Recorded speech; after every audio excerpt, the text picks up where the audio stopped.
Hola a todos, soy Yadira Pimentel y les doy la bienvenida a Bienestar al Día. Este es el programa de salud del Hospital Metropolitano de Santiago. Podemos decir que todos en algún momento hemos experimentado problemas digestivos, acidez, inflamación, de repente hemos comido o tomado algo que nos ha caído mal y por lo general seguimos con nuestra rutina o en su defecto tomamos un medicamento que generalmente no está recetado y obviamos todo lo que eso implica. Se hace muy difícil entender si este malestar es pasajero o si amerita una revisión médica. Por eso hoy queremos hablar sobre salud gastrointestinal con el doctor Mario Peralta, gastroenterólogo del HOMS. Bienvenido, doctor. Saludos, Yadira. Gracias a ti y al Hospital Metropolitano por la invitación a este tan visto programa, donde trataremos un tema muy importante que espero que sea de provecho para toda la audiencia. Estamos seguros de que así será, es un tema bastante amplio, vamos a llevar la información lo más concreta posible y empezaremos justo hablando de qué abarca la salud gastrointestinal. La salud gastrointestinal se refiere al funcionamiento y equilibrio normal que debe tener el sistema digestivo en tanto a lo estructural como es el esófago, el estómago, el intestino, el páncreas y el hígado, pero también a la parte funcional desde el punto de vista de digestión, de absorción de nutrientes, así como de la motilidad gastrointestinal y el equilibrio que debe tener la microbiota. La salud gastrointestinal es muy importante ya que está estrechamente relacionada con el sistema inmune y por ende influye en lo que es la salud general. Hoy en día la Asociación Gastrointestinal Americana considera que hasta el 70% del sistema inmune reside justamente en el intestino. Wow. Es un porcentaje importante, altísimo. Muy importante. Totalmente.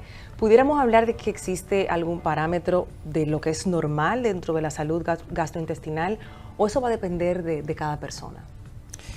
Sí, existen parámetros clínicos de normalidad, sin embargo, siempre reconociendo, y esto es reconocido por las diferentes autoridades de salud digestiva, de que la percepción de normalidad puede variar, incluso entre grupos étnicos, familias o grupos culturales.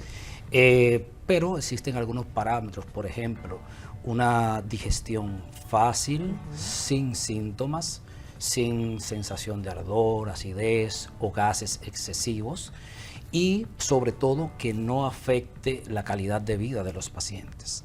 Además, aquí confluye lo que es el tránsito intestinal, claro, donde consideramos normalidad cuando no existe estreñimiento ni diarrea. Para esto tenemos algunos parámetros como son evacuaciones que pueden ir desde 3 veces por día hasta 3 veces por semana. Estas evacuaciones deben ser bien formadas y aquí sí que utilizamos una escala clínica descriptiva que se llama escala de Bristol, donde nos clasifica las evacuaciones en 7 puntos, considerando lo normal en los puntos 3 y 4, ya en los puntos 1 y 2 consideramos estreñimiento o mayor de 5 diarrea. Estas evacuaciones deben ser fluidas, sin dolor, sin urgencia, para considerarse normal del todo. También están los parámetros de la microbiota, donde tenemos una diversidad de bacterias que son beneficiosas para la salud, ya que estas producen una barrera de moco en el intestino que nos ayuda con la salud digestiva y a la vez también esta microbiota es importante porque genera una serie de sustancias como es el butirato, que es fundamental para mantener las células del intestino totalmente sanas. Antes no se mencionaba mucho la palabra microbiota, ahora sí la estamos viendo con mucha frecuencia, incluso utilizada por psicólogos, psiquiatras, hablan de que forma parte, que vendría siendo nuestro segundo cerebro. Es correcto, ya la microbiota hoy en día se considera un órgano funcional más, sí, y donde cuando hay desequilibrios de la misma, que se llama disbiosis, pues pueden haber alteraciones que pueden repercutir en síntomas digestivos en las diferentes patologías gastrointestinales. Exacto. Pudiéramos hablar, doctor, del estilo de vida que usted lo mencionaba, cómo esto influye en la salud gastrointestinal en sentido general. Sí, el estilo de vida está directamente relacionado a la salud gastrointestinal y es de hecho un parámetro regulador de la misma. desde la alimentación, donde tenemos que las personas que consumen, que tienen un bajo consumo en fibra, pueden padecer de patologías como el estreñimiento. Estas fibras son muy importantes, ya que estas son las que son fermentadas por la microbiota intestinal y producir ese ácido graso de cadena corta que es el butirato, que es la fuente principal de energía de los enterocitos o colonocitos, que son las células del intestino. Estas representan aproximadamente el 70% de la energía que estos necesitan. Esto es importante y por ende tan de moda el uso de prebióticos, que no son más que fibras no digeribles, que nos ayudan a ejercer esta función. La microbiota, además, la microbiota adecuada, pues evita que exista una alteración tanto en la parte sensorial como en la percepción del dolor visceral, que están presentes en diferentes entidades y bien descritas, como son el síndrome de intestino irritable, que tiene una muy alta prevalencia, entre otros trastornos funcionales como la dispepsia, el reflujo, entre otras. Como te comenté, el sistema inmunitario está importantemente relacionado a lo que es el intestino. El intestino. Entonces, cuando enmarcamos todo eso en la manera en la que estamos viviendo hoy, de prisa, la gente se despierta y antes de tomarse un vaso de agua lo que tiene es el celular en la mano y un café, y seguimos en ese ritmo. Algunos no se desayunan, otros tienen trabajos sumamente estresantes. Ese conjunto, no hacen ejercicio, no se alimentan bien, todo eso que conforma el estilo de vida de una persona, ¿cómo pudiéramos decir a la audiencia de qué manera está afectando su salud gastrointestinal? Porque como dice al inicio, la gente siente una molestia, una inflamacióncita, una acidez, se toman algo y siguen con su vida. Sí, bueno, no solamente la alimentación, también ciertamente la actividad física está relacionada con una buena salud digestiva. Claro. En el sentido de que la actividad física se relaciona a una mejor microbiota con una diversidad mayor de bacterias buenas y positivas, pero además el ejercicio libera enzimas como la serotonina, como las endorfinas, principalmente estas últimas, que son neurotransmisores que reducen el estrés, que disminuyen el dolor y que dan una sensación de bienestar y salud general.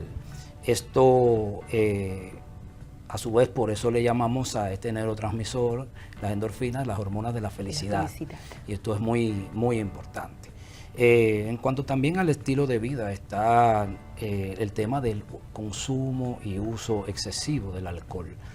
El alcohol es un disruptor directo de la pared intestinal y de la barrera intestinal y provoca disbiosis en la microbiota, pero además altera el vaciamiento gástrico, produce digestiones lentas, a su vez puede producir toxicidad y acumulación de grasa en el hígado, que puede llevar a inflamación del mismo e incluso a dañarlo de manera permanente, como es en la cirrosis hepática. Sí. Y este también es la segunda causa más importante de inflamación del páncreas, que es la pancreatitis, que en muchos casos puede ser tan severa y llevar a la mortalidad de los pacientes. Entonces, por ende, es importante que el consumo de alcohol sea moderado, vamos a decir. Es así. ¿Qué pudiéramos decir entonces cuando estamos en nuestro día a día, no le hacemos tanto caso a esa molestia, a esa inflamación, a esa acidez, tomamos algo, seguimos? ¿Cuáles son esos signos de alarma que me dicen a mí, necesitas ir a un profesional a revisarte, necesitas ir al centro de estudios digestivos? Esta pregunta es muy importante porque muchas veces las personas tienden a normalizar los síntomas. Sin embargo, cuando los síntomas son persistentes y hay ardor, reflujo, sensación de hinchazón, cambios en los patrones evacuatorios, el paciente debe ser evaluado por un especialista del área. Y ciertamente tenemos en gastroenterología lo que llamamos banderas rojas o signos de alarma. Y entre estos están una pérdida de peso involuntaria, un vómito recurrente, el hecho de ver heces con sangre o heces negras que se llama melena, el hecho también de padecer de diarrea crónica, que es una diarrea que persiste por más de 4 semanas, tener anemia en un laboratorio clínico y, muy importante, conocer los antecedentes familiares. Cuando hay familiares de primera línea con un antecedente de un cáncer gastrointestinal, esto también nos da una bandera roja o signo de alarma, y hay que estar pendiente de este tipo de cosas. Ahí están las banderas rojas. Seguimos con este interesante tema después de la pausa. Estamos hablando de salud gastrointestinal con el doctor Mario Peralta, gastroenterólogo del HOMS. Ya volvemos.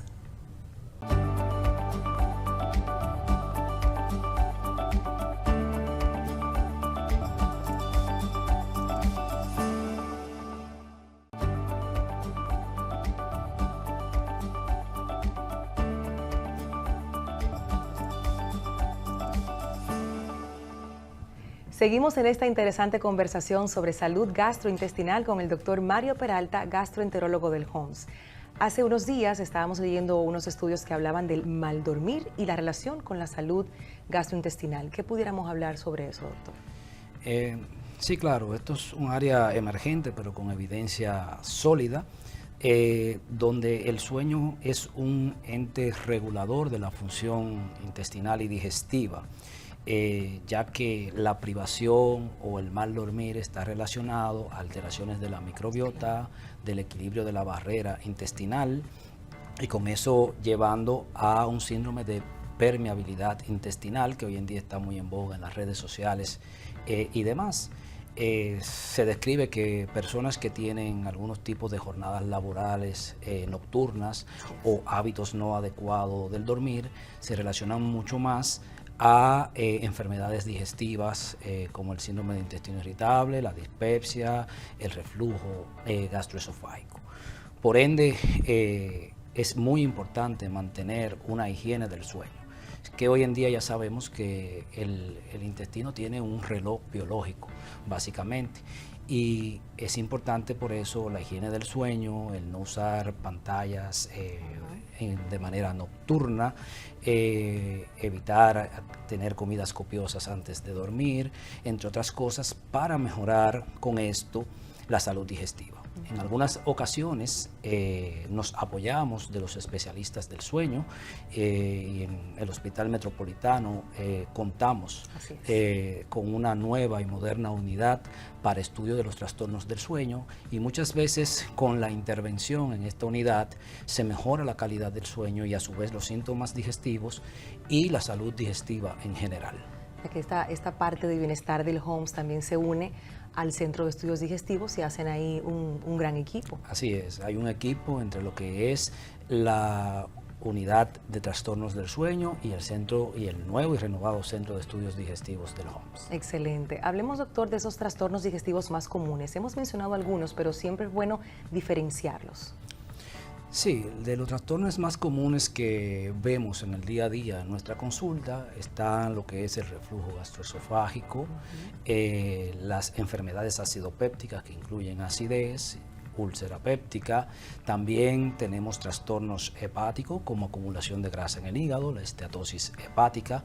A su vez también tenemos trastornos de motilidad, tanto estreñimiento como diarrea, en algunas ocasiones relacionadas a trastornos funcionales como el ya mencionado síndrome de intestino irritable. Sí. Y también podemos visualizar algunas entidades como son patologías de las vías biliares, del páncreas, y en el peor de los casos, cánceres gastrointestinales como el esófago, estómago, colon, páncreas, hígado, entre otros. Es bastante amplia Así es. la mesa en la que podemos servir todos estos temas, porque estamos hablando de salud gastrointestinal y lo decíamos antes de iniciar, es un tema bastante amplio. ¿Por qué se habla tanto ahora de los intestinos y de esa relación que tienen con las demás partes del cuerpo? Ciertamente el intestino no es solo un órgano funcional para la digestión y la absorción de nutrientes, sino que también tiene una relación con las funciones neurológicas, endocrinas, metabólicas, entre otras.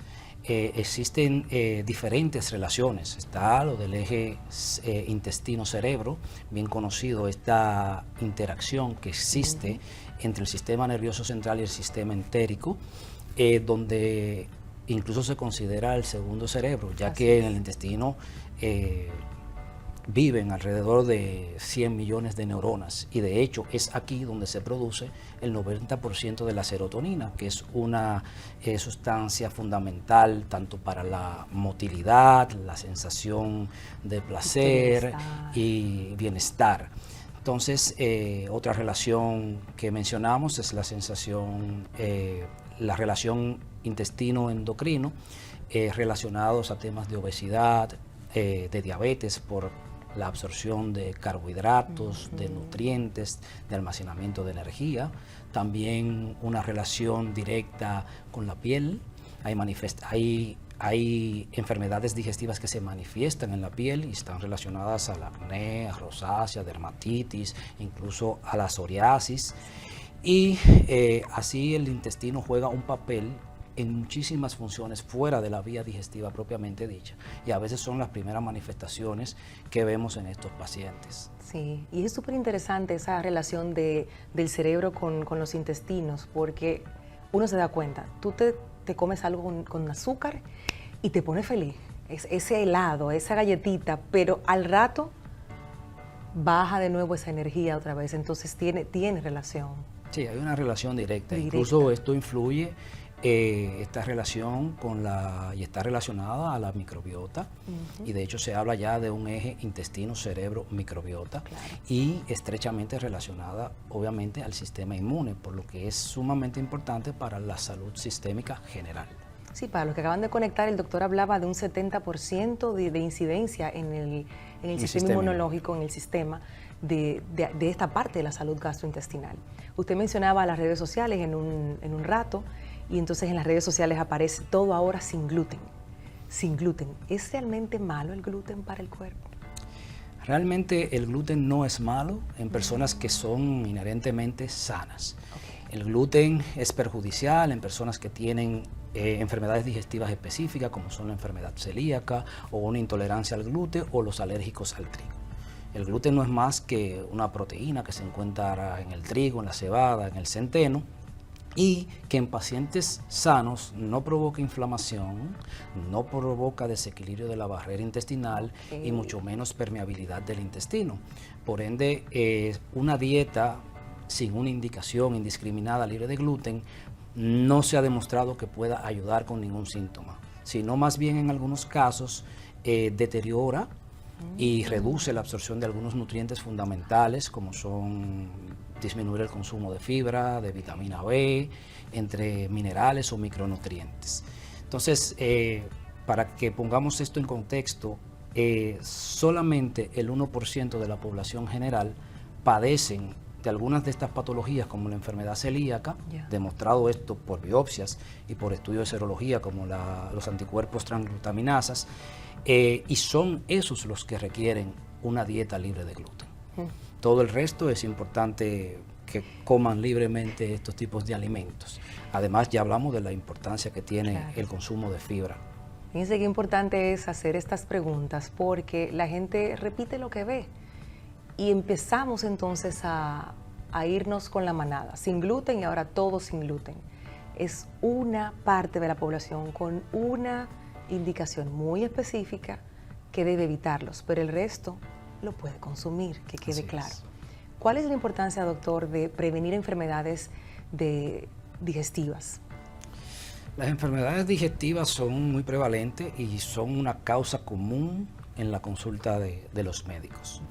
Por ende, una prevención es hacer algún tipo de prevención, es un correcto abordaje para tener un bienestar de salud, tanto intestinal como general.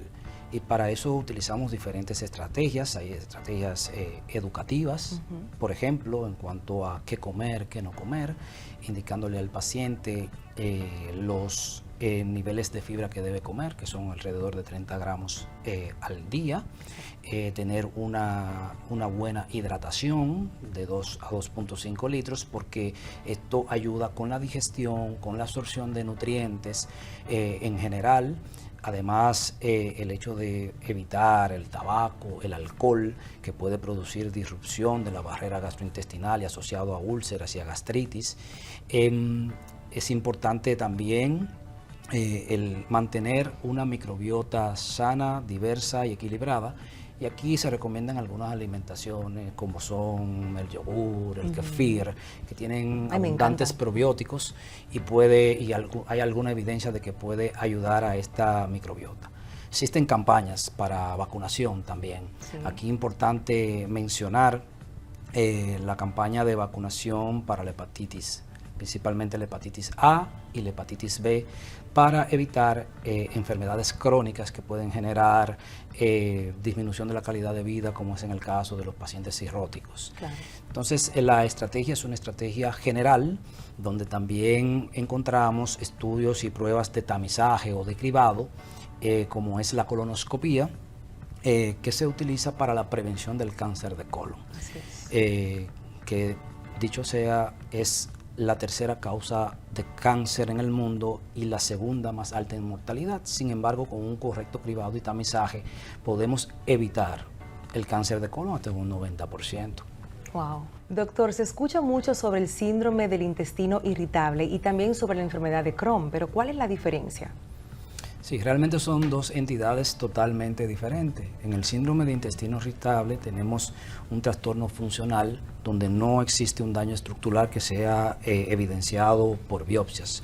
Sí hay síntomas relacionados, dolor, distensión abdominal, dificultad para los hábitos evacuatorios, que son unos criterios catalogados en los criterios de Roma 4. La enfermedad de Crohn, sin embargo, es una enfermedad inflamatoria intestinal, donde hay inflamación, daño transmural de la mucosa, pueden haber fístulas, abscesos y puede conllevar incluso a cáncer de colon. O sea que básicamente el síndrome de intestino irritable no conlleva inflamación ni riesgo de cáncer de colon, mientras la enfermedad de Crohn sí lo hace. Por esto, en nuestra nueva unidad de estudios digestivos del HOMS, tenemos endoscopios avanzados de última generación que usan diferentes tecnologías de magnificación para poder distinguir entre ciertos patrones de la mucosa intestinal y llevar a un correcto diagnóstico que al final dará un tratamiento dirigido, que al final es lo que le conviene y le da beneficios a los pacientes. Con estas recomendaciones y haciendo mucho énfasis en la parte de la prevención, que es lo más importante para nosotros aquí en Bienestar al Día, nos toca despedirlo, doctor, porque el tiempo se nos agotó, pero yo estoy segura que con esas últimas recomendaciones de mantener nuestra salud digestiva bien, en bienestar, la audiencia está contenta.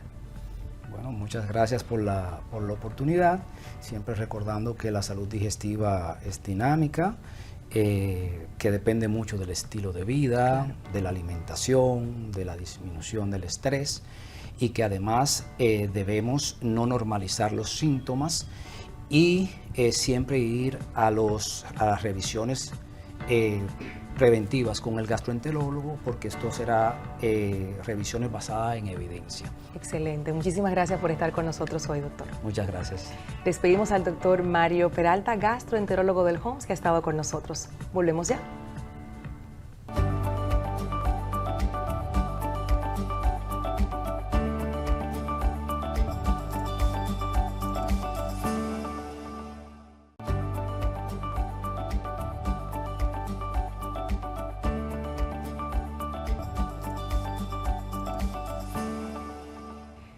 Estamos de regreso en Bienestar al Día y tal vez pienses que cuidar nuestro sistema digestivo a través de la alimentación puede ser algo sencillo del día a día. Sin embargo, con el estrés que estamos viviendo, hay detalles que se nos escapan. Si quieres un recordatorio de cómo puedes cuidar mejor tu sistema digestivo, nuestra compañera Carolyn Cuevas preparó el siguiente reportaje. Vamos a ver. Muchas veces no nos detenemos a considerar cómo nuestra alimentación puede afectar a nuestro sistema digestivo hasta que aparece algún malestar mayor. Sin embargo, la realidad es que lo que comemos influye inmensamente en nuestro proceso digestivo, pero también en la energía que sentimos y en nuestro bienestar general. Por eso hoy, en Bienestar al Día, queremos usar este momento para recordarte cuáles son los hábitos alimenticios que debemos tratar de fomentar en nuestras vidas. Primero, dale prioridad a la variedad. Al contrario de lo que muchas dietas populares indican, comer de forma saludable no significa necesariamente eliminar grupos alimenticios completos, sino combinar distintos tipos manteniendo las proporciones adecuadas. Esto incluye grasas saludables, granos, proteínas magras y vegetales. Aumenta el consumo diario de frutas y verduras. Procura que estos representen al menos 1/3 de tu alimentación diaria. Los mismos aportan fibra, vitaminas y compuestos que favorecen al tránsito intestinal. No todos los carbohidratos son iguales. Elige los que sean ricos en fibra como avena, arroz integral y legumbres. Estos contribuyen a una digestión regular y al buen funcionamiento intestinal. Incluye alimentos fermentados con regularidad, alimentos como el kéfir, los vegetales encurtidos, el chucrut o kimchi, ayudan a mantener el equilibrio de las bacterias beneficiosas del intestino. Aprovecha los beneficios del yogur. El yogur con cultivos vivos y activos puede contribuir al equilibrio de la microbiota intestinal y ayudar con molestias digestivas comunes. Si tienes intolerancia a la lactosa o alergia a las proteínas de la leche, las opciones de origen vegetal, especialmente las elaboradas a base de soja y fortificadas con calcio y vitaminas, también pueden ser una buena alternativa si las mismas contienen cultivos activos. Apuesta por una alimentación principalmente vegetal. Incrementar el consumo de verduras de hoja verde, brócoli, coliflor, ajo, cebolla, especias como el jengibre y la cúrcuma y frutas bajas en fructosa como las bayas, fresas y los cítricos favorece desarrollar una microbiota intestinal diversa y más resistente. Consume proteínas de calidad. Estas se encuentran en los pescados, las legumbres, huevos y carnes magras como el pollo. Es recomendable que limites el consumo de carnes rojas y procesadas si quieres favorecer tanto tu salud digestiva como tu salud en general. De ser posible, trata de cocinar más en casa.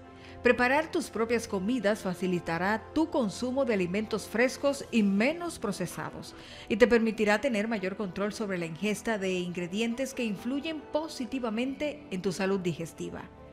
Por último, no olvides la hidratación. Beber suficiente agua ayuda a descomponer los alimentos, favorece la absorción de los nutrientes y contribuye a prevenir el estreñimiento, especialmente cuando se sigue una dieta rica en fibra. Recuerda, aún los pequeños cambios positivos que realizamos en nuestra alimentación pueden hacer una diferencia grande en cómo nos sentimos cada día. Para Bienestar al Día, Carolyn Cuevas. Y de esta forma llegamos al final de Bienestar al Día por esta semana, agradeciendo su sintonía e invitándoles a que nos sigan a través de nuestras plataformas digitales en Instagram como Bienestar al Día TV y también que puedas visitar nuestro canal de YouTube y ver ahí todos los capítulos. Nos encontramos la próxima semana. Hasta pronto.